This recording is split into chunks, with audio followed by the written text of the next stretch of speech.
In this tough climate, kids, teachers, and principals were Mark's strongest allies to enroll the community.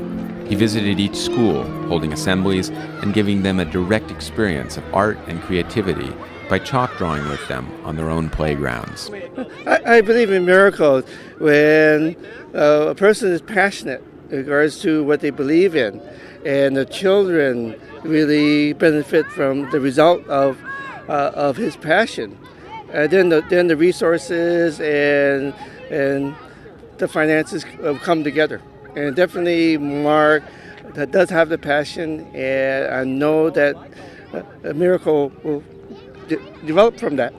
Well, all I know is Mark's come to our school with all this chalk, and the kids are definitely involved, and they're all drawing like crazy, and they're all having a great time. So, and they're surprising me with what they're diving into and how much they're doing. Here, hold your hands up so we can all see how much you've been doing. Great. Okay. So they look like happy hands. Well, I've seen a lot of kids asking each other if they can help each other, if they can join in and do it together. And so that's one reason that I'm real happy about what I see going on out here today. And it's giving them a chance they're making their own minds up and being creative in their own way about what they're drawing and what they're coloring. So they're getting their own input into it, so that's really great.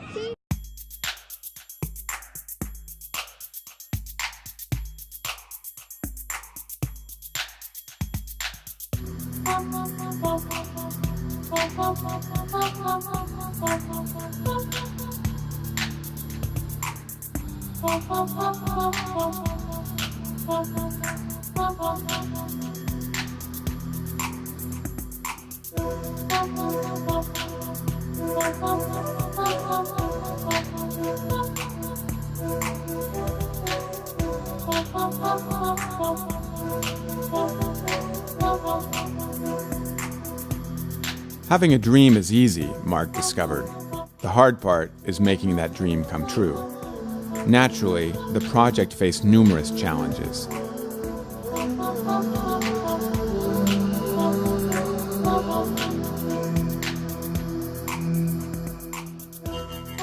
There was many times that I would turn around hoping that there were people with me, and I felt like I was alone. And that makes sense. It came out of no one's hiring me to do it. It was my vision, and so it wasn't hard to enroll people because everybody thought it was a cool idea. But in the beginning, it's just an idea, and then as it moves more and more along, there's work to do. I got involved in this project because I saw the project was in trouble, and I felt I could help it on its way and create the miracle that's going to happen on June 7th.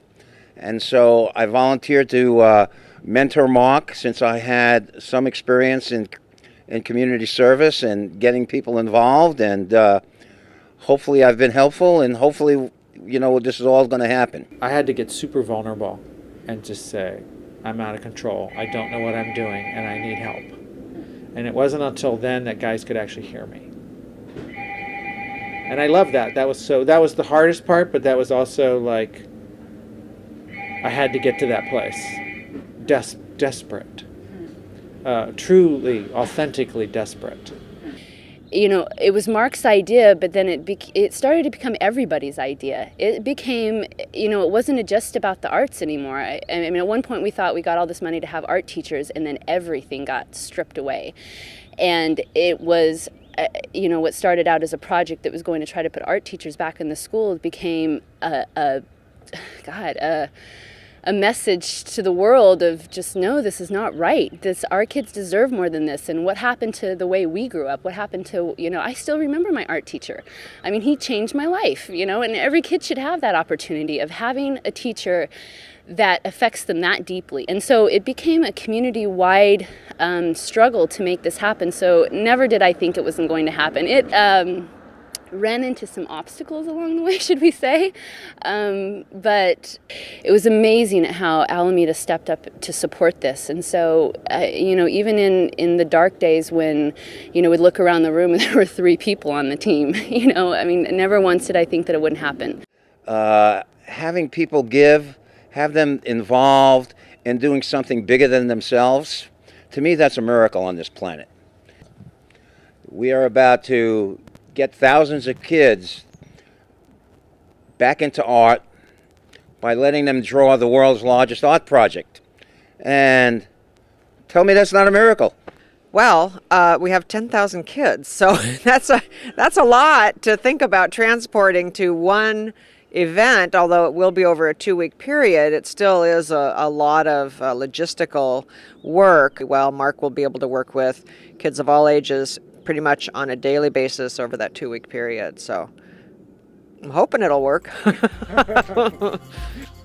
To break the Guinness World Record for the largest chalk drawing, every inch of the 90,000 square foot site had to be covered with chalk. But before the kids could begin drawing, the site had to be readied by laying down the outline of the giant salamander on the asphalt.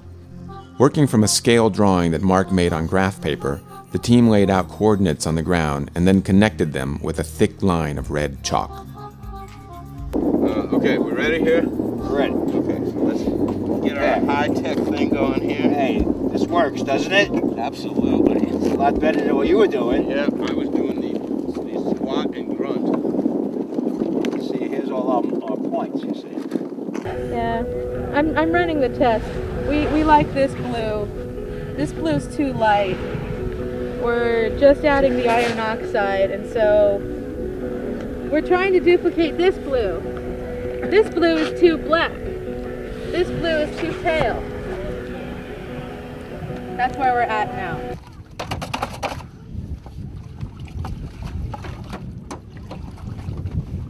Clayton, you want to do a test to make sure this is the wrong one? Never in the history of the world has there ever been the need for more chalk in one place at one time as this time. And since it's never been tried before, it would be likely that some uncertainty is part of the recipe.